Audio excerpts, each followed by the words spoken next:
ሰላም እንዴት ናችሁ? ውድ የማን ዩናይትድ ኢትዮ ፋንስ ተከታታዮች በያላችሁበት ሰላማችሁ ይብዛ። በርካታ ስፖርታዊ መረጃዎችን ወደ እናንተ ይዘን መጥተናል። እንግዲህ ማይክል ካሪክ የማንቸስተር ዩናይትድ ጊዜያዊ አሰልጣኝ በመሆን ተሹሟል። እኚህና ሌሎች ስፖርታዊ መረጃዎችን ወደ እናንተ ይዘን መጥተናል። እስከ ፕሮግራማችን መጠናቂያ ድረስ አብራችሁን ቆዩ። ከማንቸስተር ዩናይትድ ጋር ስሙ ሲያያዝ የቆየው ካስቶሊ በባርሴሎና የሙከራ ጊዜ ለማሳለፍ ወደ ስፔን ማቅናቱ ተዘግቧል። በዚህም ባርሴሎና የዚህ ድንቅ ታዳጊ ዝውውር ሊያጠናቀቅ ስለሚችል ማንቸስተር ዩናይትድ ፈጣን እርምጃዎች የሚያደርግበት ወሳኝ ጊዜ አሁን ላይ መሆኑ ተዘግቧል።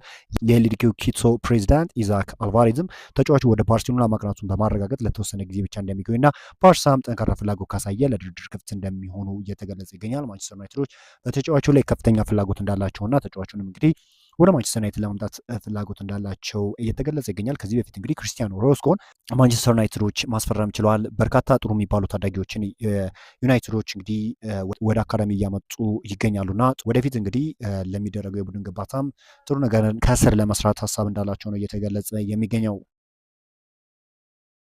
ማንቸስተር ዩናይትድ ካሪክን አዲሱ አሰልጣኝ በማድረግ በዛሬው ዕለት ይፋ የሚያደርግ ሲሆን የመጀመሪያ ልምምዱንም በነገው ዕለት የሚያካሂድ ይሆናል። ካሪክና ረዳት አሰልጣኙ ዩናይትድን የሚረከቡ ሲሆን የመጨረሻ የኮንትራት ዝርዝር ጉዳዮችን በቶሎ ተጠናቀው ነገሮች በቅርቡ ይፋ እንደሚሆኑ ይጠበቃል። ሁሉም ነገር በእቅዱ መሰረት ከሄደ ካሪክ የሚመራው የመጀመሪያ ጨዋታ የዕለተ ቅዳሜው ጨዋታ በማንቹኒያ ደርቢ ማንቸስተር ዩናይትድ ማንቸስተር ሲቲን የሚገጥምበትን ጨዋታ ነው ተብሎ ይጠበቃል። እንግዲህ ቤን ጃኮብ ዩናይትድ ስታንድ ላይ ቀርቦ ያነሳቸውን አንዳንድ ሀሳቦች ላጋራችሁ። የማንቸስተር ዩናይትድ አቋም ማይክል ካሪክ ምንም ያህል ጥሩ አፈጻጸም ቢያሳይ እንኳን የዩናይትድ የረጅም ጊዜ አሰልጣኝ እንደማይሆን ነው። ማንቸስተር ዩናይትድ አሰልጣኝ እየፈለጉበት ያለው ትልቅ ምክንያት ደግሞ ማንቸስተር ዩናይትድ የሚፈልጋቸው በርካታ አሰልጣኞች በዚህ ሰዓት ማግኘት ስላልቻሉ ነው። ማይክል ካሪክ ከክለቡ ጋር ካደረገው ቃለ መጠየቅ በኋላ በክለቡ አመራሮች ድጋፍ አግኝተዋል። ሰር አሌክስ ፈርጉሰንም ከሶልሻየር ይልቅ ካሪክን እንደሚደግፉ ተነግሯል። ኦሌ ጉናር ሶልሻየር የራሱ የአሰልጣኝ ቡድን አባላት ማንቸስተር ዩናይትድ እንዲቀላቀሉ ይፈልጋል። ነገር ግን ማይክል ካሪክ አሁን በክለቡ ውስጥ ካሉ ረዳት አሰልጣኞች ጋር ለመስራት የበለጠ ዝግጁ መሆኑ በሁለቱ አሰልጣኞች መካከል ትልቅ ልዩነት ፈጥሯል። በውድድር ዘመኑ መጨረሻ ማንቸስተር ዩናይትድ አሰልጣኙን ብቻ ሳይሆን አጠቃላይ መዋቅሩን፣ የአመራር ስርዓቱንና ክለቡ እየተጓዘበት ያለበትን መንገድ ይገመግባል ተብሎም ይጠበቃል። የማይክል ካሪክ ዋነኛ ኃላፊነት እንግዲህ ማንቸስተር ዩናይትድን ወደ አውሮፓ ውድድር መመለስ ሲሆን እንደ ኢላማ ያስቀመጡት ደግሞ ቶፕ 6 ሆኖ ማጠናቀቅ ቢሆንም የክለቡ ባለስልጣናት አሰልጣኙ ቡድኑ ለቻምፒዮንስ ሊግ ማብቃት ይችላል ብለው ያምናሉ። ይህንንም ለማሳካት እንደሚደግፉት ነው እየተገለጸ የሚገኘው። የማይክል ካሪክ ስታፍ አባላት እንግዲህ ስቴቭ ሆላንድ፣ ጆናታን ውድጌት፣ ጆኒ ኤቫንስ እና ትራቪስ ቢኒየን ይገኙበታል። ማይክል ካሪክ እንግዲህ የሚመጡትን ጨዋታዎች የመምራት እድል ይኖረዋል ተብሎ ይጠበቃል። ከዚህ ዜና ጋር በተያያዘ እንግዲህ የማንቸስተር ዩናይትድ ተጫዋቾች በማይክል ካሪክ ሹመት ደስተኛ ይሆናሉ ተብሎ ይጠበቃል። በርካታ ትልቅ ስም ያላቸው የማንቸስተር ዩናይትድ ተጫዋቾች ማይክል ካሪክ አዲሱ አሰልጣኝ ሆኖ ቢሾም ውሳኔውን በደስታ ይቀበላሉ ተብሎ ይጠበቃል።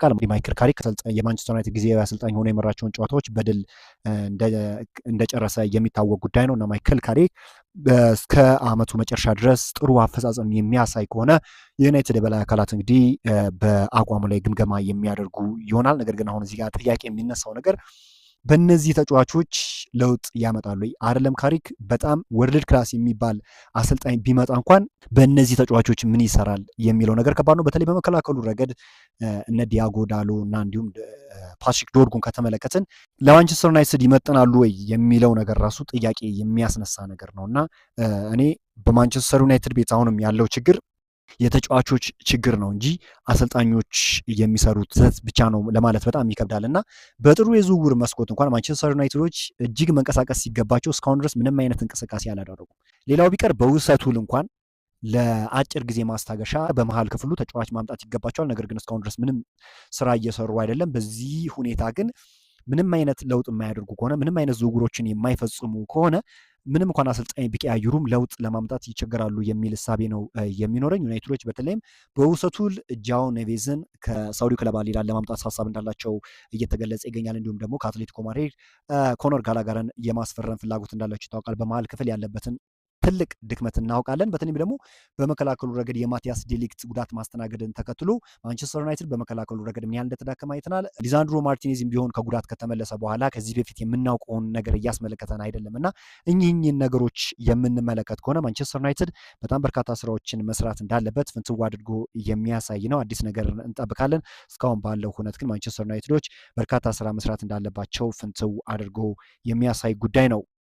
እስቲ ከዝውውር ጋር አንድ መረጃ ላጋራችሁ። እንግዲህ የብሩኖ ፈርናንዴዝ የወደፊት ቆይታ ያልተረጋገጠ ሲሆን በክረምቱ የዝውውር መስኮት ማንቸስተር ዩናይትድን የመልቀቅ እድል እንዳለው ተነግሯል። ብሩኖ እንግዲህ ማንቸስተር ዩናይትድ ለመልቀቅ ከውሳኔ የሚደርስ ከሆነ ኬናን ይልዲዝ ተጫዋቹን ለመተካት ማንቸስተር ዩናይትድ ከያዛቸው ተጫዋቾች ውስጥ ትልቅ እድል እንዳለው ነው እየተገለጸ የሚገኘው። ማንቸስተር ዩናይትዶች እንግዲህ ኬናን ይልዲዝን ከዚህ በፊትም ሲከታተሉት እንደነበረ ይታወቃል። አርሰናሎች የተጫዋቹ ፈላጊ ናቸው። በርካታ የአውሮፓ ክለቦች በተጫዋቹ ላይ አይናቸውን ካሳረፉ ቆይቷል። ነገር ግን ማንቸስተር ዩናይትዶች አሁን ካለባቸው ክፍተት አንጻር ተጫዋቹን የግላቸው ለማድረግ በርካታ ስራ ለመስራት ከወዲሁ ዝግጁ እንደሆነ እየተገለጸ የሚገኘው።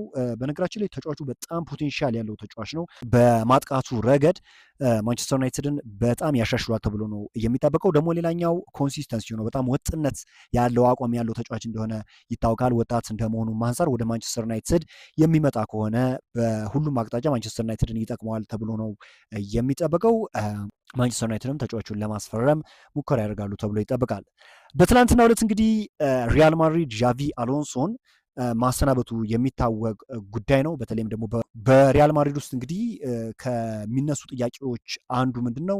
ተጫዋቾችን ማኔጅ ማድረግ ይቸገራሉ አሰልጣኞች ወደዛ ሲሄዱ። እንደ ዚኔዲ ዚዳን አይነት አሰልጣኞች ናቸው በሪያል ማድሪድ ቤት ሊሳካላቸው የሚችለው። ምክንያቱም ጋላክቲኮች የሚገኙበት ክለብ እንደሆነ ይታወቃል በሪያል ማድሪድ እና እነሱን ማኔጅ ማድረግ በጣም ከባድ ነው እና አሁን ከተጫዋቾች ጋር ሰጣ ገባ እንደገባ ይታወቃል። በቅርቡ እንኳን ከቪኒሲየስ ጁኒየር ጋር ሰጣ ገባ እንደገባ የሚታወቅ ጉዳይ ነው። አሁን እንግዲህ ይህንን ነገር ያመጣሁላችሁ ከእሱ ጋር የተያዘ አንድ መረጃ ስለወጣ ነው። ማንቸስተር ዩናይትድ እንግዲህ በሾርት ሊስት ውስጥ ካስገባቸው አሰልጣኞች ውስጥ ዣቪ አሎንሶም እንደተካተተ ነው እየተገለጸ የሚገኘው። ከዚህ በፊት እንግዲህ እነ ሉዊስ ኤንሪኬ፣ አንድሪ ራዮላ፣ ኦሊቨር ግናስነር በማንቸስተር ዩናይትድን ወደፊት እንግዲህ ያሰለጥናሉ ተብሎ ከሚጠብቁ አሰልጣኞች ውስጥ የሚጠቀሱ ናቸው። ታዲያ አሁን ደግሞ እየወጡ ያሉ መረጃዎች እንደሚጠቁሙት ከሆነ ማንቸስተር ዩናይትዶች በሾርት ሊስታቸው ውስጥ ዣቪ አሎንሶን እንዳካተቱ ነው እየተገለጸ የሚገኘው። እንግዲህ ወደፊት የሚፈጠረውን አብረን የምንመለከት ይሆናል። ግን ዩናይትዶች ይህንን አሰልጣኝ በሾርት ሊስታቸው ውስጥ እንዳካተቱት እየተነገረ ይገኛል። አዲስ ነገር የሚወጣም ከሆነ ወደ እናንተ የምናገራችሁ ይሆናል። በዛሬው ዕለት እንግዲህ ዩናይትድን የተመለከቱ ስፖርታዊ መረጃዎች ይመስላሉ። በአዳዲስ ስፖርታዊ መረጃዎች እስክንገናኝ ድረስ መልካሙን ተመኘው።